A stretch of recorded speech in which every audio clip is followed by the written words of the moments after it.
The Prague Cemetery is a 2010 novel by Italian author Umberto Eco, with the English translation appearing in 2011. Upon its release, it became a bestseller in Italy and has been described as Eco's most compelling work since his acclaim The Name of the Rose. Set in 19th-century Italy and France, the novel follows a cynical and unlikable forger as he becomes entangled in some of the era's major historical events. The central figure, Simone Simonini, is the only entirely fictional character. The rest of the cast consists of historical figures.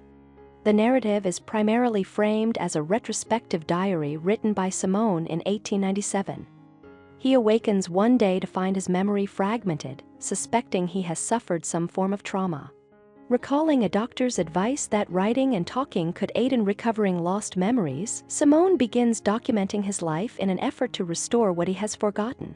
Born in Turin in 1830, Simone is raised by his grandfather after the early deaths of both parents. His grandfather is an ardent anti-Semite, convinced that Jews have manipulated history through secretive organizations such as the Illuminati, the Knights Templar, and the Jacobins. Under his influence, Simone internalizes these beliefs and develops a deep-seated mistrust of Jewish people. He studies law and is eventually employed by a lawyer who teaches him the art of document forgery. Simone excels at this craft and is ultimately recruited by the Piedmont government at a time when Italy's regions were still separate states. When Garibaldi, one of the generals instrumental in Italian unification, invades Sicily in 1860, Simone is dispatched to spy on him. He discovers that Garibaldi's army is composed largely of students, intellectuals, and professionals, indicating that peasant support stems from frustration with the oppressive regime of the Kingdom of Naples. While Sicilians hope Garibaldi will help overthrow abusive landlords, he aligns with the landlords instead. Simone's intelligence helps Piedmont cautiously back Italian unification, despite concerns about undermining the power of the existing monarchy.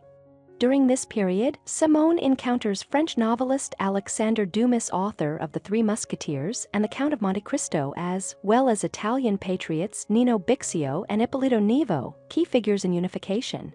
Acting under Piedmont's orders, Simone attempts to destroy sensitive documents in Nevo's possession by orchestrating a ship explosion, killing all aboard. As punishment, he is exiled to France. The narrative then shifts to Paris, beginning in 1861, where Simone establishes himself as a forger while simultaneously working for the French Secret Service. Over the following decades, he becomes embroiled in numerous historical events, from the Paris Commune, a short-lived socialist uprising, to the Dreyfus Affair, in which a Jewish officer was falsely accused of espionage for Germany. As Simone recounts his life, the narrative often shifts to his process of writing. He frequently exhausts himself with the task, only to awaken to find new notes mysteriously added to his diary by someone signing as Abdallah Piccola, a figure who demonstrates intimate knowledge of Simone's past and introduces additional information about secretive Catholic organizations and historical figures. In France, Simone achieves moderate wealth through forgery but seeks sufficient funds to retire comfortably. To this end, he fabricates one final work, The Protocols of the Elders of Zion, a notorious text claiming to reveal a Jewish conspiracy to control the world. Drawing from fictional sources, including Dumas and other French writers, Simone frames the text as the minutes of a Jewish cabal meeting in Prague's Old Jewish Cemetery. Historically, the forgery became a key reference for Adolf Hitler in justifying the Holocaust.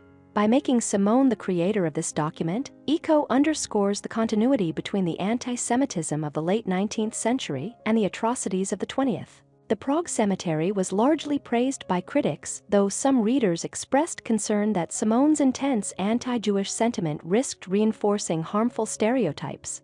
While Eco intended a degree of irony, Peter Conrad of The Guardian questioned how Eco might feel knowing some readers could take the narrative literally, concluding, "History is a nightmare and Simonini's enfevered babbling won't help us to awaken from it." Thank you for watching. If you enjoy this video, leave a like and subscribe.